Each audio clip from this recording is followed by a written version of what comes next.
Hello friend, स्वागत है आपका अपने यूट्यूब चैनल अपडेट स्टडी में। हमारा आज का टॉपिक है भारत की संघीय कार्यपालिका, जिसके 4 अंग होते हैं: राष्ट्रपति, उपराष्ट्रपति, प्रधानमंत्री एवं मंत्रिपरिषद एवं महान्यायवादी।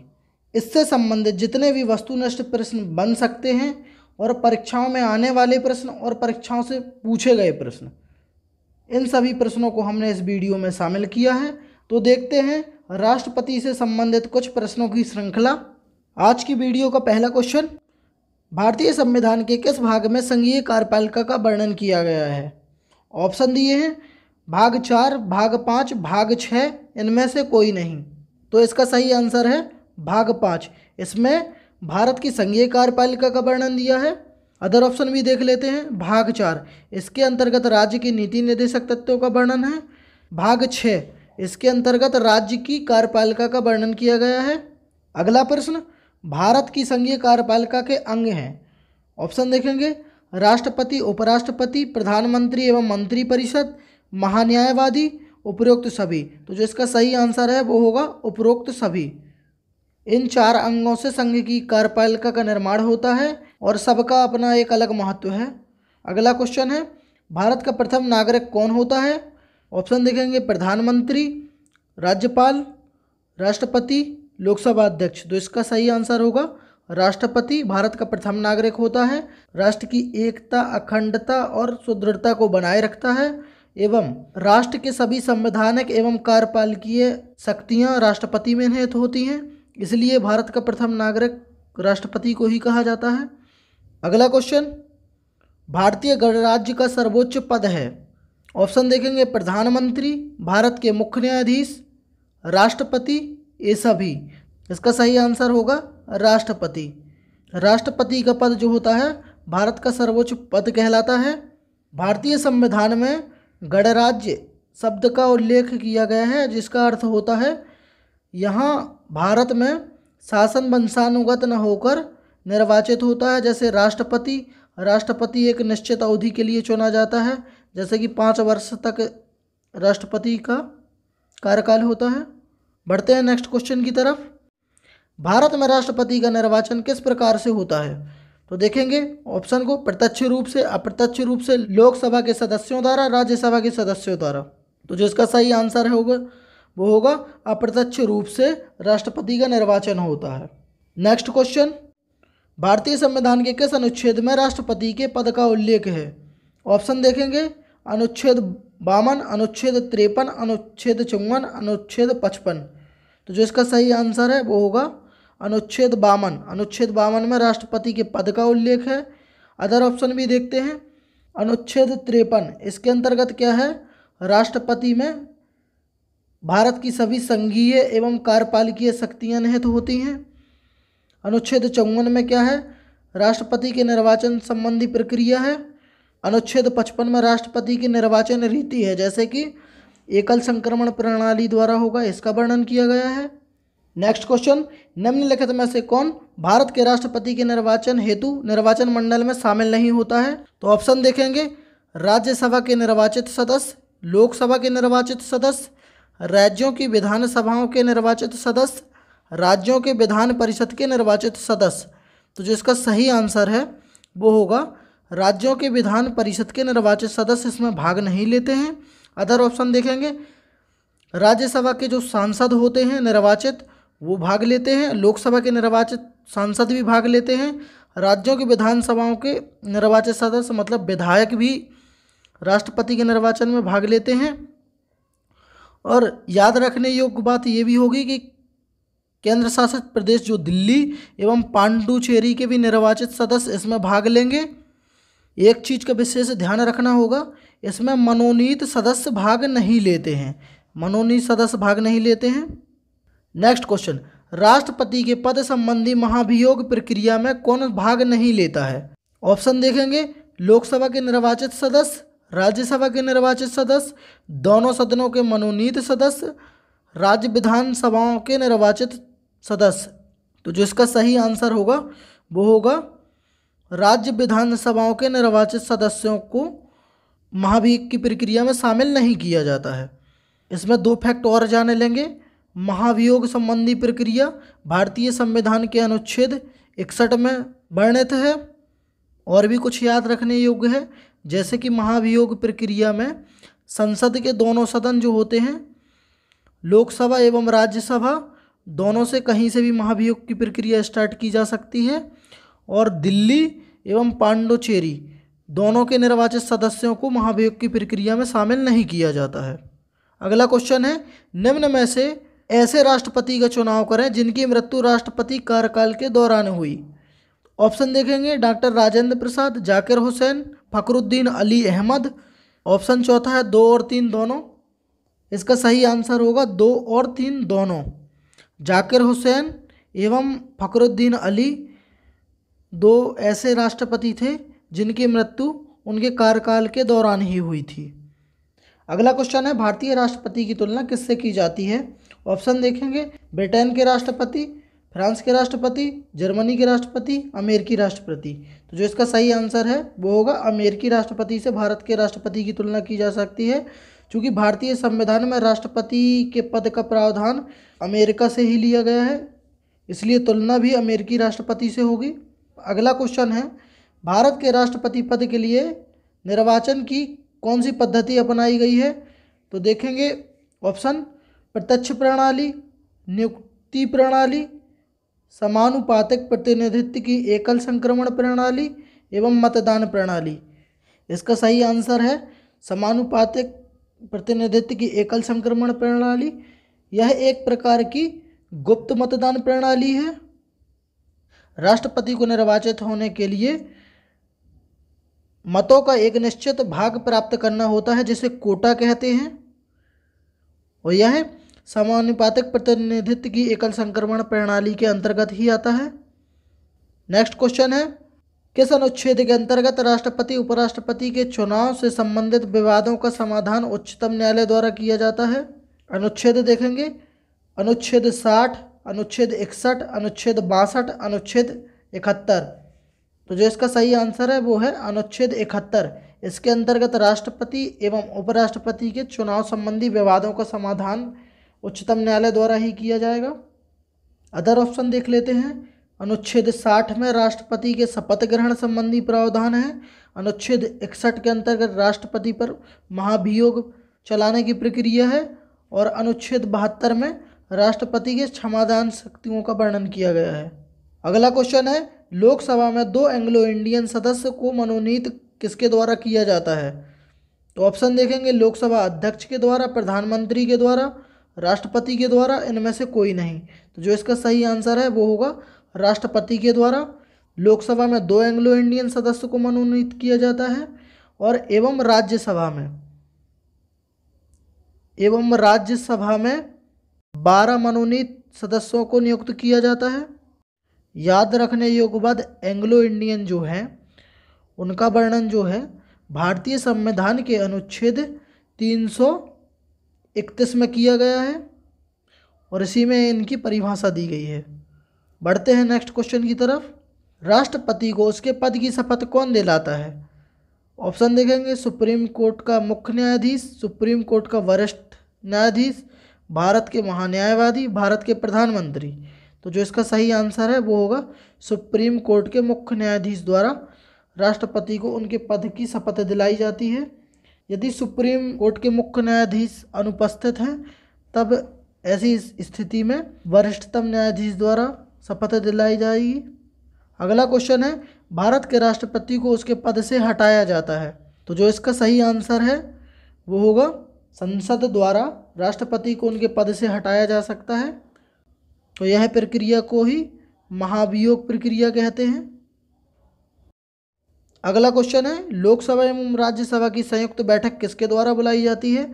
ऑप्शन देखेंगे, राष्ट्रपति के द्वारा, लोकसभा के अध्यक्ष द्वारा, सभापति के द्वारा, संसद द्वारा। तो जो इसका सही आंसर है वो होगा राष्ट्रपति के द्वारा संयुक्त बैठक बुलाई जाती है। अदर ऑप्शन देखते हैं, चूँकि लोकसभा के अध्यक्ष द्वारा, तो लोकसभा का जो अध्यक्ष है वो इस बैठक की अध्यक्षता करेगा सभापति के द्वारा। सभापति का कोई काम नहीं होता है, संसद का भी कोई काम नहीं होता है।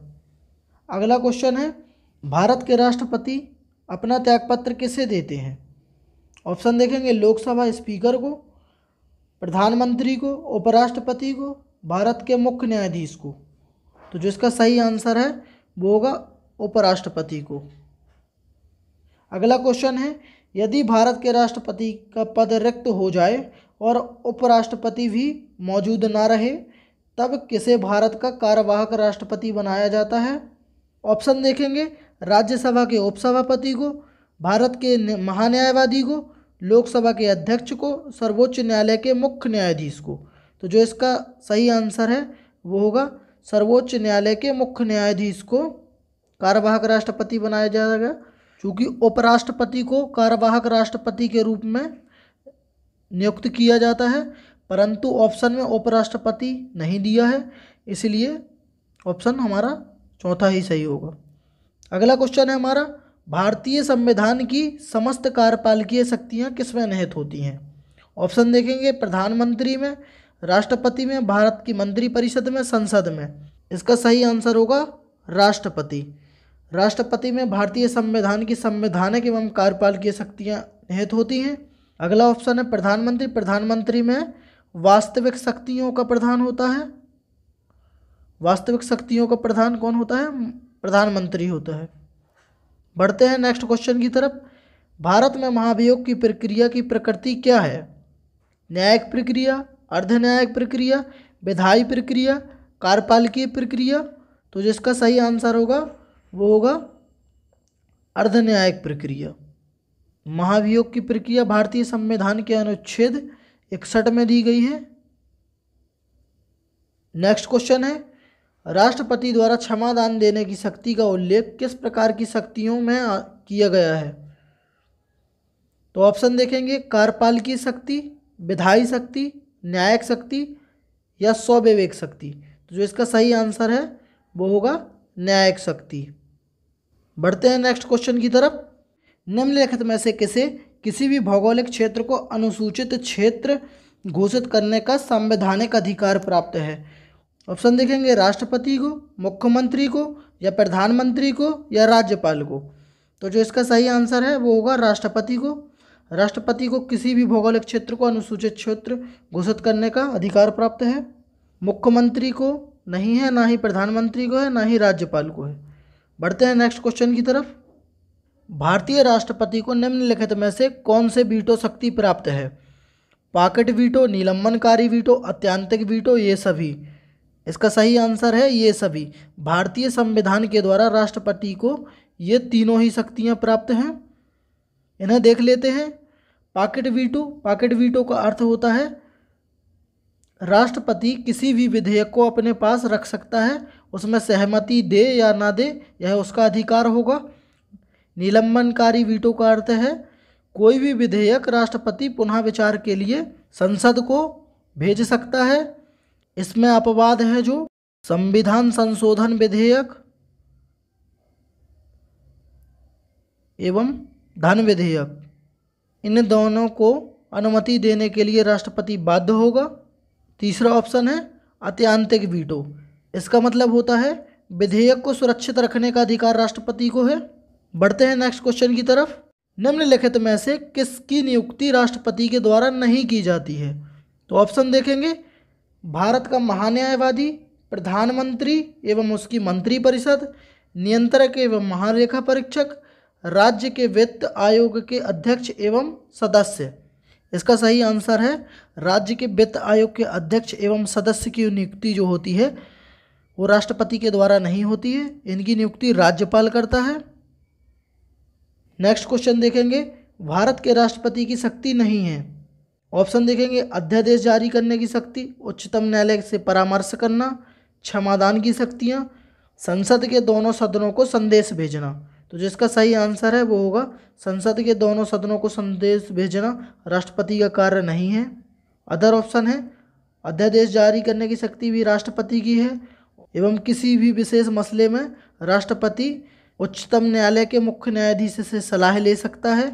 क्षमादान की शक्तियाँ, अनुच्छेद 72 में क्षमादान की शक्तियाँ प्राप्त हैं।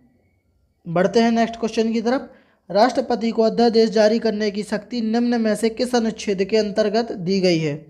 ऑप्शन देखते हैं अनुच्छेद 123, अनुच्छेद 213, अनुच्छेद 267, अनुच्छेद 72। तो इसका सही आंसर है अनुच्छेद 123। इसके अंतर्गत क्या है, अध्यादेश जारी करने की शक्ति है।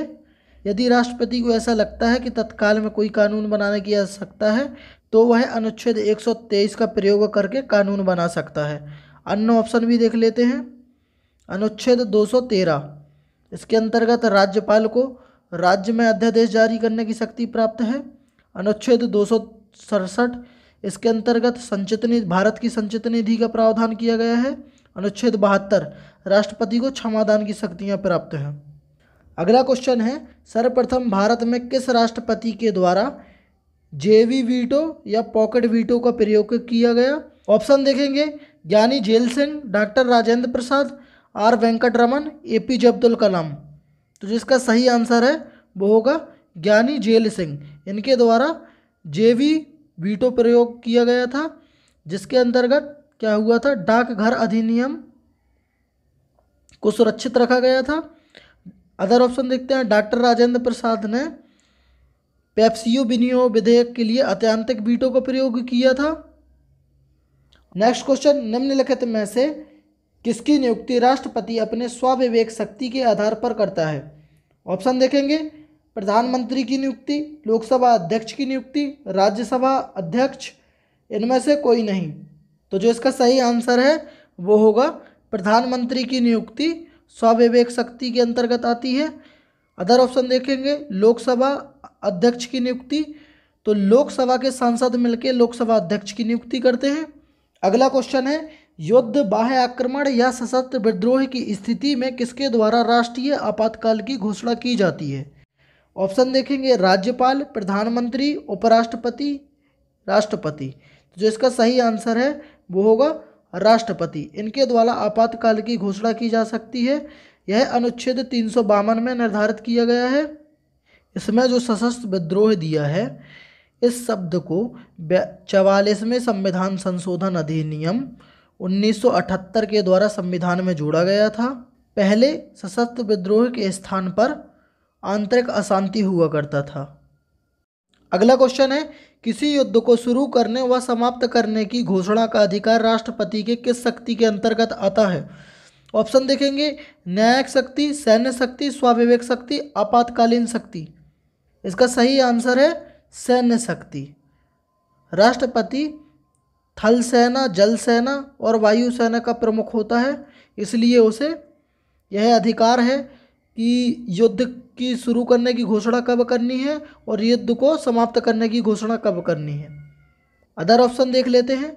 न्यायिक शक्ति के अंतर्गत आ जाएगा क्षमादान की शक्तियाँ, स्वाभाविक शक्तियों के अंतर्गत आ जाएगा जैसे प्रधानमंत्री की नियुक्ति करना, राज्यपाल की नियुक्ति करना, मुख्य न्यायाधीश की नियुक्ति करना। आपातकालीन शक्ति के अंतर्गत आ जाएगा इमरजेंसी लानी है, इमरजेंसी लगाने के लिए 352 का प्रयोग करके राष्ट्रीय आपातकाल की घोषणा कर सकता है। अगला क्वेश्चन है, संविधान के किस अनुच्छेद में राष्ट्रपति के कार्यकाल संबंधी प्रावधान किए गए हैं? तो ऑप्शन देखेंगे, अनुच्छेद 55, अनुच्छेद 56, अनुच्छेद 57, अनुच्छेद 58। इसका सही आंसर है अनुच्छेद 56। अदर ऑप्शन भी देख लेते हैं। अनुच्छेद 55, इसके अंतर्गत राष्ट्रपति के निर्वाचन की रीति का प्रावधान किया गया है। अनुच्छेद 57 के अंतर्गत राष्ट्रपति को पुनः निर्वाचित होने की पात्रता है। अनुच्छेद 58, इसके अंतर्गत राष्ट्रपति की योग्यताएं, शपथ एवं शर्तें दी गई हैं। नेक्स्ट क्वेश्चन है, संसद में संयुक्त बैठक की अध्यक्षता किसके द्वारा की जाती है? ऑप्शन देखेंगे, लोकसभा अध्यक्ष द्वारा, राष्ट्रपति द्वारा, उपराष्ट्रपति द्वारा, प्रधानमंत्री द्वारा। तो इसमें कन्फ्यूज होने की ज़रूरत नहीं है। जो इसका सही आंसर है वो होगा लोकसभा अध्यक्ष इसकी अध्यक्षता करता है एवं राष्ट्रपति द्वारा संयुक्त बैठक को बुलाने का प्रावधान है। अगला क्वेश्चन है, धन विधेयक किसकी पूर्व अनुमति से संसद में प्रस्तुत किया जाता है? ऑप्शन देखेंगे, वित्त आयोग, वित्त मंत्री, राष्ट्रपति या इनमें से कोई नहीं। तो जिसका सही आंसर होगा वो होगा राष्ट्रपति। संसद में धन विधेयक प्रस्तुत करने के पूर्व राष्ट्रपति के अनुमति लेना अनिवार्य है। बढ़ते हैं नेक्स्ट क्वेश्चन की तरफ। अगला क्वेश्चन है जो राष्ट्रपति किस सूची के विषय में अध्यादेश जारी नहीं कर सकता है? ऑप्शन देखेंगे, संघ सूची, राज्य सूची, समवर्ती सूची, राज्य एवं समवर्ती सूची। इसका सही आंसर है राज्य सूची। राज्य सूची के विषय में अध्यादेश जारी करने का अधिकार राज्यपाल को है।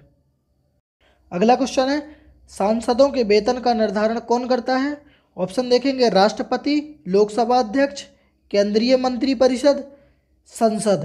तो जो इसका सही आंसर है वो होगा संसद। संसद के द्वारा यह प्रावधान किया है कि राज्यसभा एवं लोकसभा के सदस्यों का वेतन का निर्धारण होगा। अगला क्वेश्चन है, लोकसभा को भंग करने का अधिकार है? ऑप्शन देखेंगे, प्रधानमंत्री को, राष्ट्रपति को, राज्यपाल को, उपराष्ट्रपति को। इसका सही आंसर है राष्ट्रपति।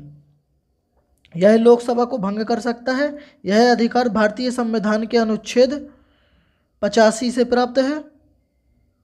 अदर ऑप्शन, प्रधानमंत्री को यह अधिकार प्राप्त नहीं है, परंतु प्रधानमंत्री लोकसभा में बहुमत दल का नेता होता है। राज्यपाल को कोई अधिकार प्राप्त नहीं है। उपराष्ट्रपति को भी कोई अधिकार प्राप्त नहीं है। राष्ट्रपति से संबंधित महत्वपूर्ण तथ्यों को देख लेते हैं। राष्ट्रपति प्रत्येक 5 वर्ष में वित्त आयोग का गठन करता है। राष्ट्रपति सभी विदेशी राजदूतों के प्रमाण पत्र प्राप्त करता है। जो विदेश से राजदूत आते हैं उनको राष्ट्रपति द्वारा प्रमाण पत्र दिए जाते हैं। सभी अंतर्राष्ट्रीय संधि समझौतों को राष्ट्रपति के नाम पर किए जाते हैं। राष्ट्रपति तीनों सेनाओं का सर्वोच्च कमांडर होता है। राष्ट्रपति के चुनाव में दल बदल प्रणाली लागू नहीं होती। राष्ट्रपति अपने द्वारा किए गए कर्तव्यों के लिए किसी भी न्यायालय के प्रति उत्तरदायी नहीं होता है। मतलब वह जितने भी कार्य करता है संवैधानिक एवं कार्यपालिकीय, उसे न्यायालय को जवाब नहीं देना पड़ता है। महाभियोग संसद के किसी भी सदन में लाया जा सकता है, चाहे वो है लोकसभा हो या राज्यसभा। स्वतंत्र भारत के प्रथम राष्ट्रपति डॉक्टर राजेंद्र प्रसाद बिहार राज्य से थे। बीबी गिरी प्रथम गैर कांग्रेसी उम्मीदवार थे जो राष्ट्रपति के पद पर निर्वाचित हुए थे। ज्ञानी जैल सिंह एकमात्र ऐसे राष्ट्रपति थे जो राष्ट्रपति पद ग्रहण करने के पूर्व केंद्रीय गृह मंत्री थे।